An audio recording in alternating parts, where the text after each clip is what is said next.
Top quality और consistent performance के लिए सिर्फ सिल्वर पंप्स। टॉप क्वालिटी और कंसिस्टेंट परफॉर्मेंस के लिए सिर्फ सिल्वर पंप्स, नाम याद रखना।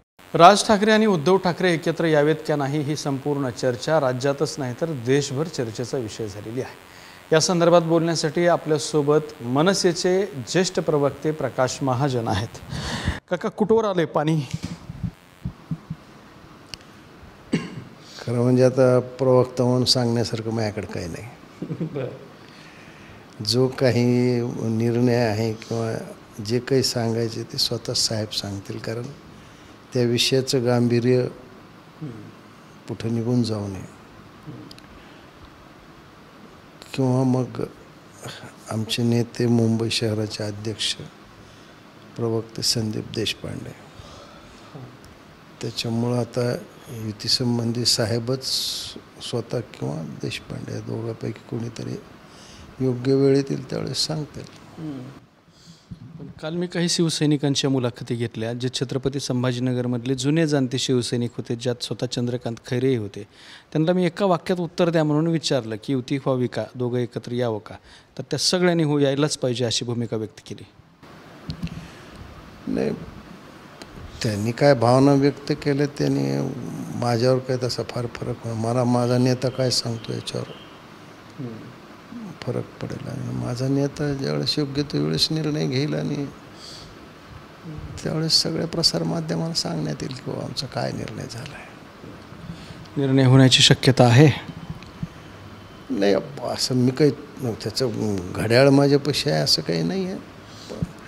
निश्चित साहेब त्या गोष्टीत विचार करत असतील, पण आता हे युती अजून मूर्त स्वरूपात आली नाही, पण बाकीच्या पक्षातले लोक त्याच्याविषयी किंवा माझ्या नेत्याविषयी कॉमेंट करू लागले, ते काही बरोबर नाही।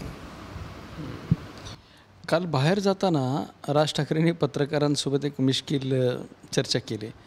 पत्रकारांनी त्यांना विचारलं कुठं चाललं साहेब, तर ते म्हणले मातोश्रीला चाललो आहे। हा, मग तणावात सगळं मीडिया आहे तर थोडा तणाव हलका करावा असा विनोद त्यांनी केला।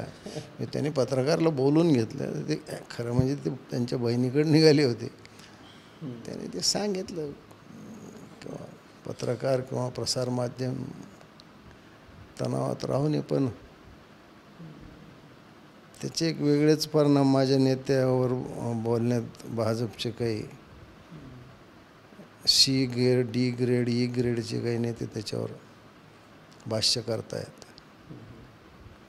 मी त्यांना एकच सांगू इच्छितो की राज ठाकरे माझे नेते आहेत, माझा स्वाभिमान आहेत, माझा अहंकार आहेत, माझा गर्वसुद्धा आहेत। हे तुम्ही विसरू नका की राज ठाकरेच्या तलवारीला हात घालण्या अगोदर प्रकाश महाजनचं म्यान तुम्हाला दूर करावं लागेल। तुम्हाला विंचू उतरायचा मंत्र माहीत नाही, तुम्ही सापाच्या वेळात बोटं करताय। आपल्या अवकातीत राहा।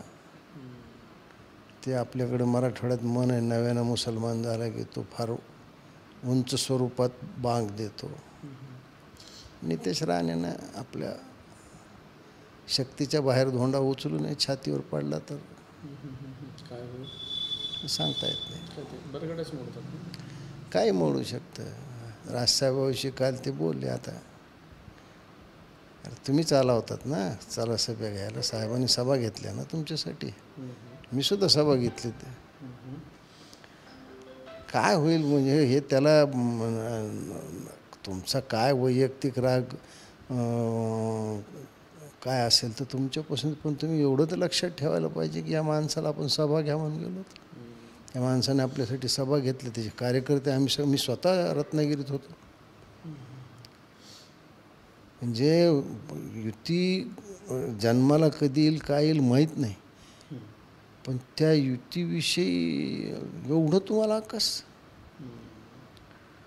खरं म्हणजे माझ्या राजकीय आयुष्यात फार नाही की मी फार राजकारणात सक्रिय आणि काय असं, कदाचित आम्ही निवडणुकीच्या राजकारणात नसू देखील, स्वाभाविक आहे, पण गेल्या काही वर्षात अलीकडच्या जेवढी उत्सुकता,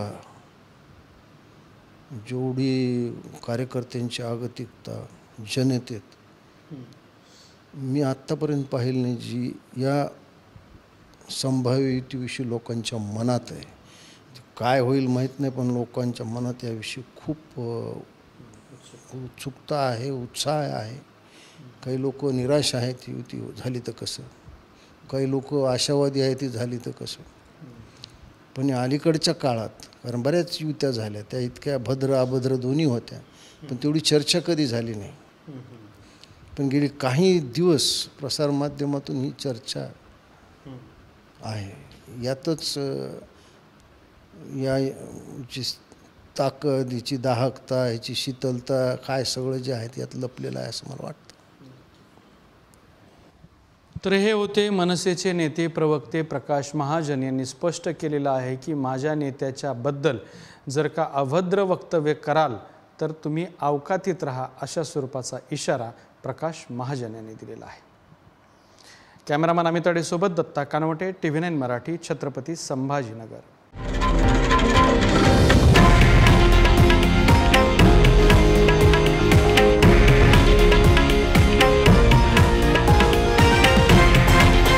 हे आहे देशातील नंबर 1 न्यूज नेटवर्क आणि आपण पाहत आहात TV9 मराठी, एकमेव.